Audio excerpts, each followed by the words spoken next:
Bom dia. Bom dia. Tudo bem com os senhores? Amém. Comigo também está muito abençoado. Um frio gostoso, né? Um bênção de Deus. Queridos, eu louvo a Deus mais uma vez por estarmos aqui. Eu vejo que a turma tem aumentado, né? Então, sinal de que a palavra de Deus está abrangendo os corações, né? Está abençoando vidas neste lugar. Isso é importante. E saiba que muita gente que tem nos visto aqui pelo canal tem também recebido de Deus uma palavra de força, de graça, de cura, de restauração.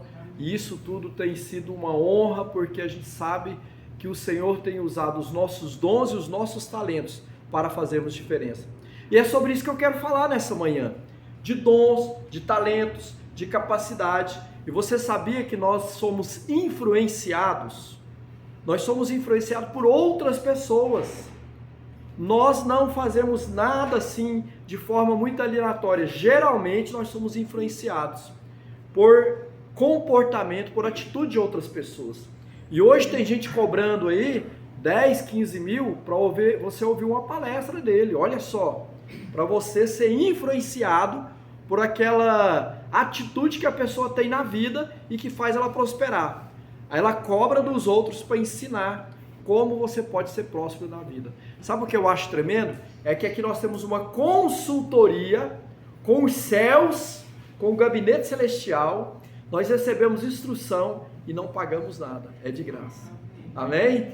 Que bom! E hoje eu quero estudar com vocês sobre uma pessoa, aprender com vocês sobre uma pessoa aqui. Sabe qual é o nome dela? José. A Bíblia chama essa pessoa de José de Arimateia. Arimateia era uma cidade lá da Judéia. E aí se deu o nome de José, mas o sobrenome dele não era Arimateia, porque ele era dessa cidade.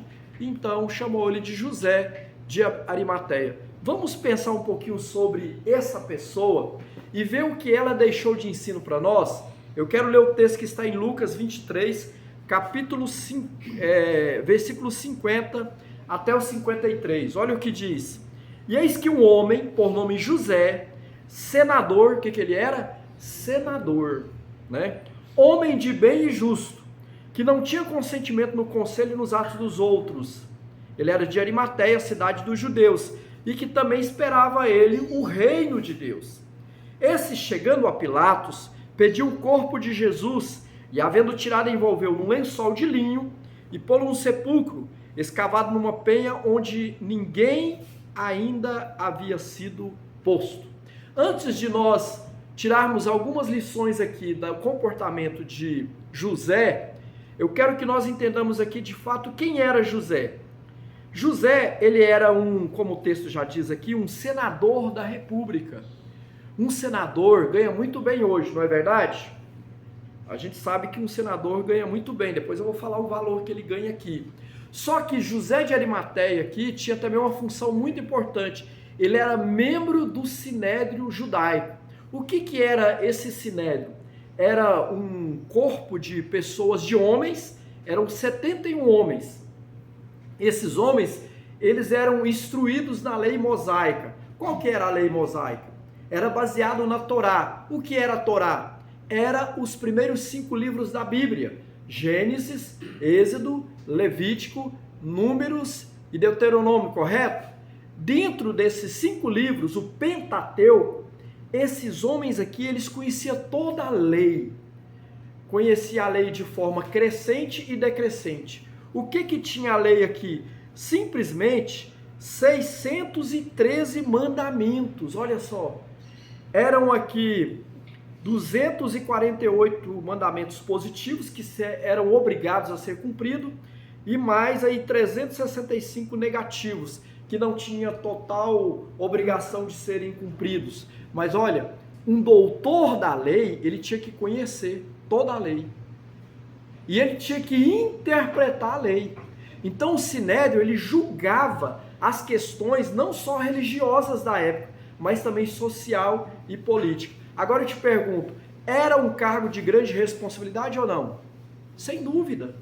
Então você vê aqui que José de Arimateia era um homem muito influente, ele era um senador da República e ele era parte integrante do Sinédrio.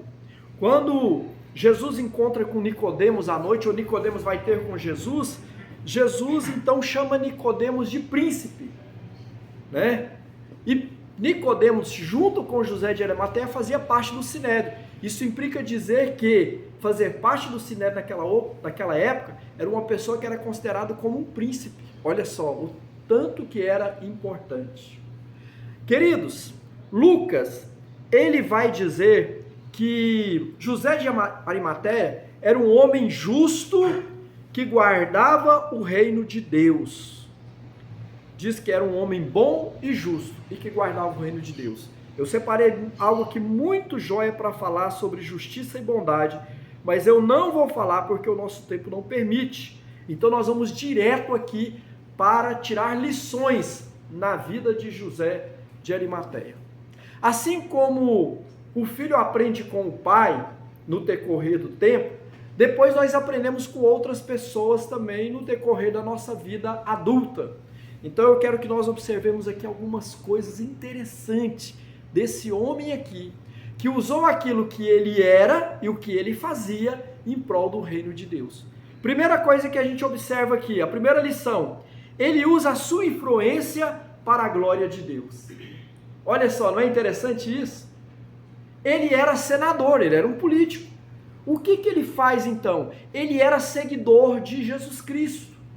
Porém, ele não se apresentava de forma clara, porque ele tinha uma ética profissional, uma ética lá dentro do judaísmo, ele fazia parte do Sinédrio, ele não podia sair seguindo Jesus, mas ele era um seguidor de Jesus, assim como era Nicodemos. Mas ele tinha uma ética profissional, uma ética política, que ele não poderia sair por aí seguindo Jesus como os outros. Mas olha só, na hora certa, no momento certo, ele usa o quê? A capacidade que Deus tinha dado para ele, a influência que Deus tinha dado para ele, o poder que Deus tinha dado para ele, a autoridade. Sabe o que eu quero dizer com isso? Que Deus te capacitou, me capacitou com habilidades, com os dons e talentos para serem usados. Você sabia que você tem capacidade para influenciar outras pessoas? Aí você vai dizer, pastor, quem sou eu? Você é essa pessoa maravilhosa e poderosa na terra. Sabia que Moisés, ele era como um Deus no Egito? Quando Moisés falava, era a voz de Deus. Ele era poder absoluto no Egito. Nós somos poder absoluto nessa terra. Nós somos agentes de Deus nessa terra. E você tem habilidades, você tem a palavra de Deus no seu coração, você é um instrumento de Deus. E Deus quer te usar para a honra e glória dele. Sabe o que aconteceu com esse moço aqui, o José de Arimateia? Ele usou toda a influência que ele tinha. Por quê? Porque Jesus morreu, Jesus foi crucificado, e agora precisava tirar o corpo de Jesus da cruz. Sabe o que José de Arimateia fez? Ele foi até Pilatos, governador da Judéia.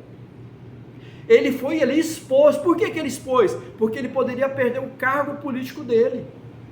Mas ele não se preocupou com isso. E sabe o que aconteceu? Ele foi porque ele sabia que ele era útil naquela hora. Sabe quando você sabe que você é útil, que você tem que fazer alguma coisa e você não faz?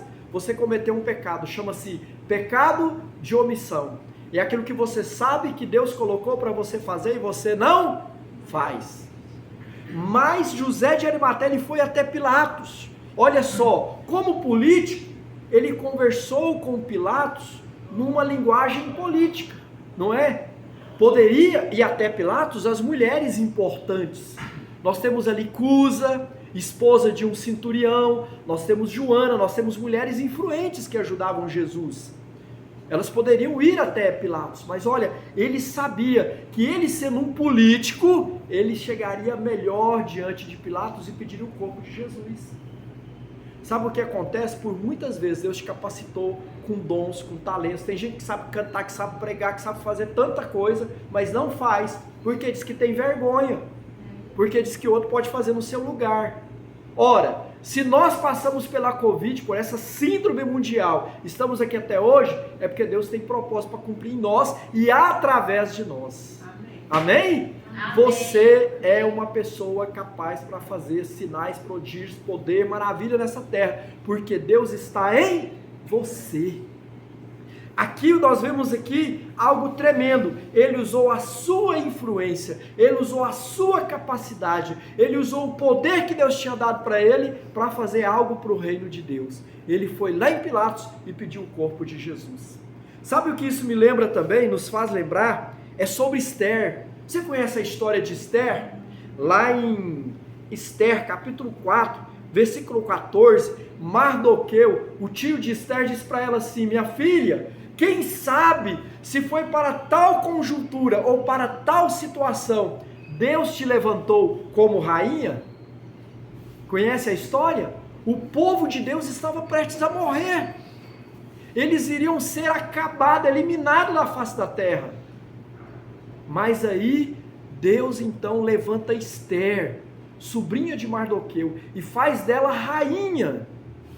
Chegou um momento que ela estava no lugar certo, na hora certa, mas ela não sabia como agir. Deus usou o tio dela, Mardoqueu, falou: minha filha, não é por acaso que Deus te levantou rainha. Sabe o que Esther fez?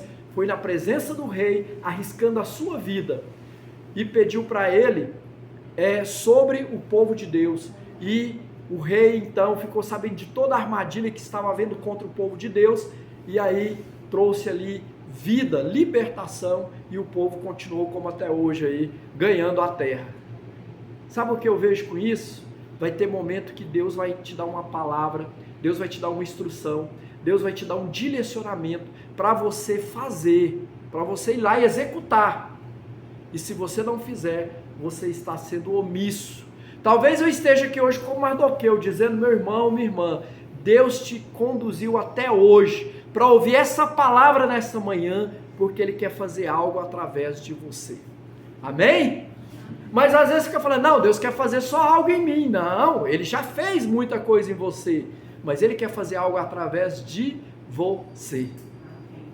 Amém? Você pode ser um instrumento nas mãos de Deus. Então a primeira lição que nós aprendemos aqui, que nós precisamos usar os talentos, os dons, a capacidade que Deus nos deu, não foi para ficar com a gente precisa colocar a cara na janela, foi para mostrar para as pessoas: ah, mas eu tenho vergonha, eu tenho reputação. Joga isso na lata do lixo e deixa Deus te usar, aqui na empresa, lá na rua, no ônibus, onde você estiver, seja um canal de bênção.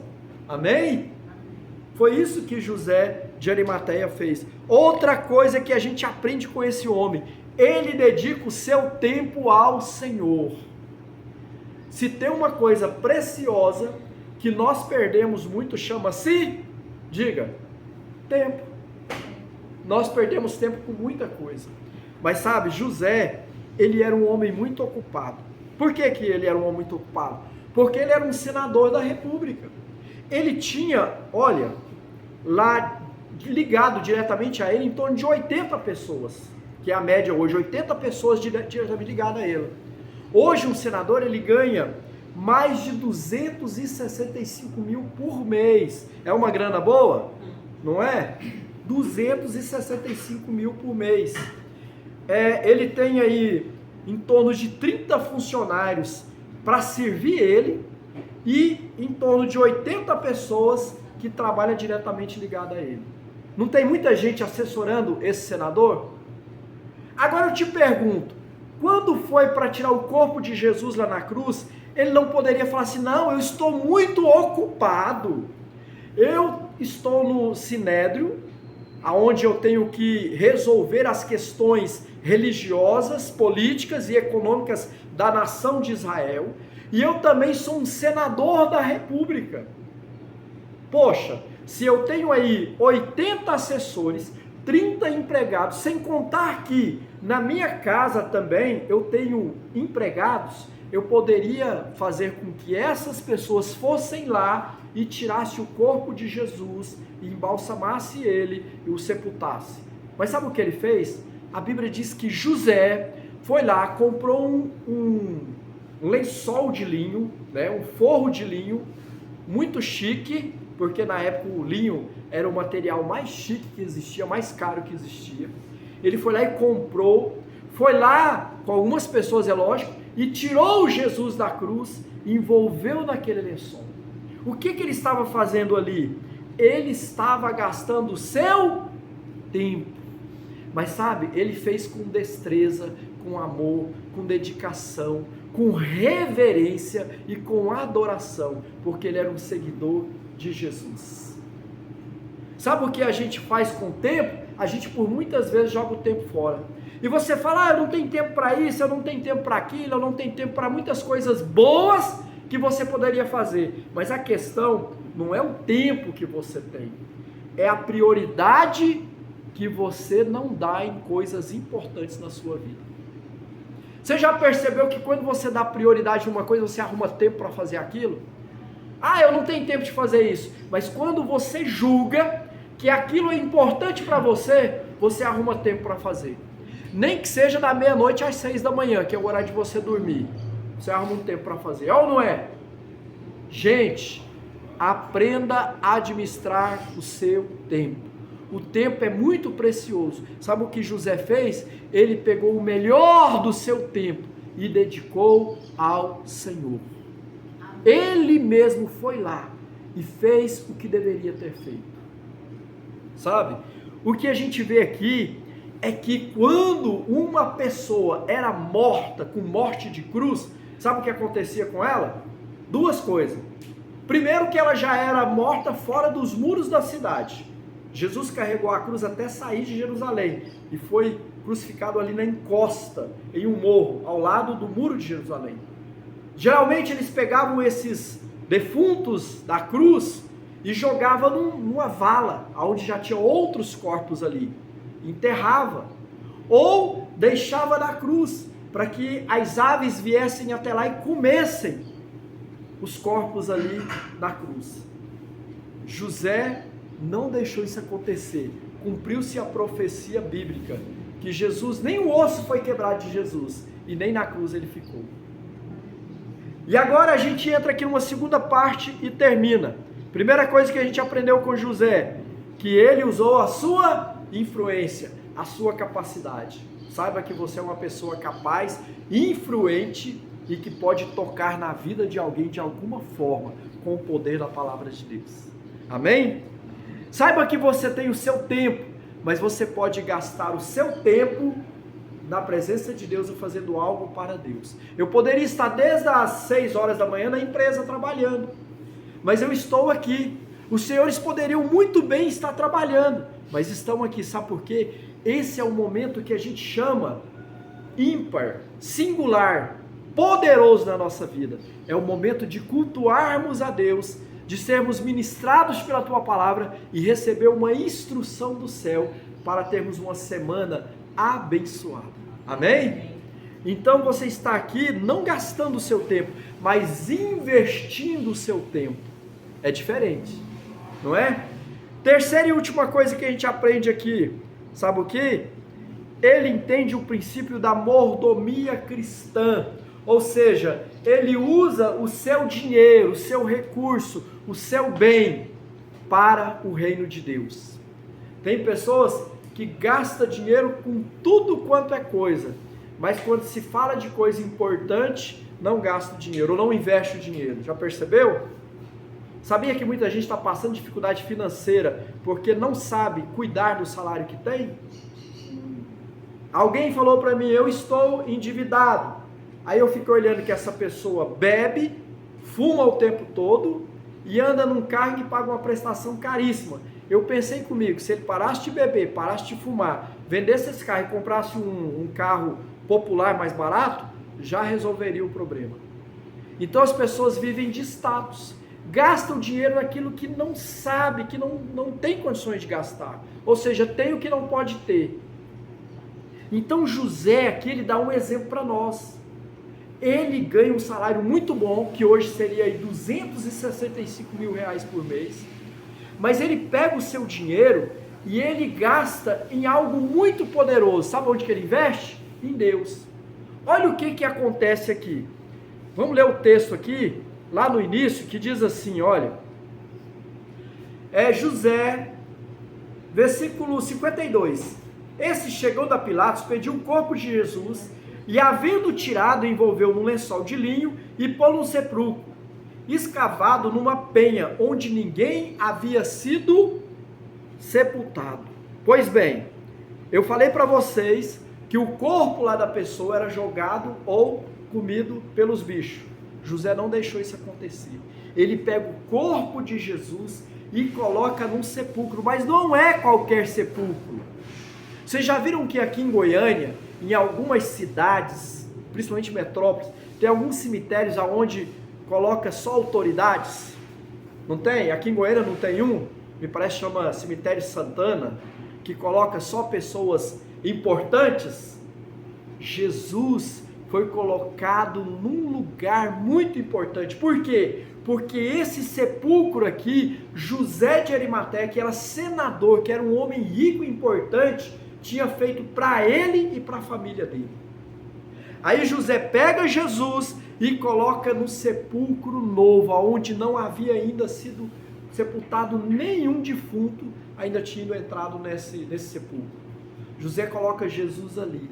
Sabe o que a gente aprende com ele aqui? Mordomia cristã. Ele pega o melhor que ele tem e oferece para Deus. Você já percebeu que sempre nós queremos dar migalhas para Deus? A gente não oferta como deveria, a gente não dizima como deveria, porque hoje não vale mais, né? Não é bíblico mais, é lei e um monte de coisa. Isso é desculpa para não ter um coração generoso. A gente não ajuda as pessoas, ou seja, a gente fica numa murrunhagem terrível. E quando se trata do reino de Deus, nós precisamos aprender a investir nas coisas de Deus. Nós precisamos aprender a investir em pessoas. E José aqui, ele pega o melhor que ele tem. Era dele e da família dele. Era algo de fórum pessoal. Ele pega o seu túmulo e coloca Jesus ali. Cara, isso é muito forte, porque isso aqui tem um significado muito interessante para o contexto naquela época. Um senador da república, uma pessoa influente, que abriu uma cova ali, era certo que ali não podia uma outra pessoa, a não ser pessoa só da família. Todo mundo sabia que aquele sepulcro ali era exclusivo, ninguém podia entrar ali. José pega e coloca Jesus naquele sepulcro. Sabe o que ele nos ensina aqui? Mordomia cristã. O que é que você tem feito com os bens, com o dinheiro, com aquilo que Deus colocou na sua mão? Você tem dedicado primeiro a Deus, para que Ele abençoe aquilo que Ele colocou na sua mão? Ou você tem gastado de qualquer forma? Mordomia é uma palavrinha que chama oikonomia, é uma palavrinha grega. Sabe o que significa? Mordomia? Significa administrar bens de terceiro, ou seja, tudo que você tem que está na sua mão não é seu, é de Deus. Você entende isso? Essa roupa que você está usando não é sua, é de Deus. Esse carro que você anda não é seu, é de Deus. Essa moto, essa casa não é sua. Dá para você entender isso? Que o que você está cuidando não é seu? Aliás, eu quero ir bem mais longe. O apóstolo Paulo falou assim que a vida que ele vivia não é dele, era de Deus. E a vida que ele vivia na carne, ele vivia na fé no Filho de Deus. Ou seja, nem a vida dele era dele, era de Deus. Isso é muito profundo, gente. Porque você vai sair daqui hoje com uma mentalidade diferente quando você sair para ganhar dinheiro, para conquistar, para realizar, para comprar, para vender, para negociar. Você vai falar, opa, isso aqui não é meu, é de Deus. Eu preciso cuidar com excelência. Porque o bom mordomo que fica na casa a vida toda daquele senhor é aquele que sabe cuidar bem das coisas do seu senhor. Porque senão ele vai embora logo, logo. Sabia? E se você não está cuidando das coisas de Deus, está cuidando de você, da sua casa, da sua família, tudo que Deus colocou nas suas mãos, você está sendo um peso na terra. O próprio universo vai te expelir. Que isso, pastor? É verdade. Porque ninguém gosta de pessoas inúteis, que não oferece nada e que não faz nada, que não progride, que não produz nada. Entendeu, gente? Pare de ficar esperando coisas das pessoas. Você é a pessoa que Deus capacitou para produzir, para fazer, para acontecer nessa hora, nesse tempo. E marcar. José marcou o tempo dele. Agora ele não saiu por aí se mostrando, não. Vocês perceberam que foi no momento certo, na hora certa, José de Arimateia apareceu e fez algo que ficou por toda a eternidade. Peço ao Senhor nesta manhã, Senhor, me dê sabedoria, para que quando o Senhor me usar, seja na hora certa, no momento certo e quem sabe até mesmo para a pessoa certa. Amém? Que o Senhor nos faça crescer nesta manhã, no entendimento de que possamos ser melhor do que já somos, naquilo que fazemos no nosso dia a dia. Que possamos ser melhor para o nosso semelhante, para o nosso companheiro de trabalho. Que possamos ser melhor na nossa generosidade, dando aquilo que temos e o que somos, para abençoar outras pessoas, e assim vamos estar abençoando o reino de Deus. Amém? O reino de Deus é a vontade dele, é o governo dele, é a justiça dele. Você sabe muito bem como abençoar o reino de Deus. Então nós aprendemos mordomia cristã, nós aprendemos que nós somos capazes para usar a nossa capacidade para influenciar, e nós aprendemos também sobre o nosso tempo, pegar o nosso tempo e canalizar ele para ser uma bênção na presença de Deus, ser um tempo produtivo, porque o tempo que passou não volta mais. Amém. Quem vive do tempo passado, quem vive de coisas passadas é arqueólogo. Você é arqueólogo? Também não sou não. Nós vivemos de coisa presente, então vamos fazer e acontecer agora. Amém? Que Deus abençoe você, a sua casa, a sua família, que nós saímos daqui hoje renovados com essa palavra e com essa instrução, para fazermos diferença onde quer que nós estivermos, onde quer que nós formos. E que tudo seja para honra e glória do Senhor. Amém. E graças a Deus.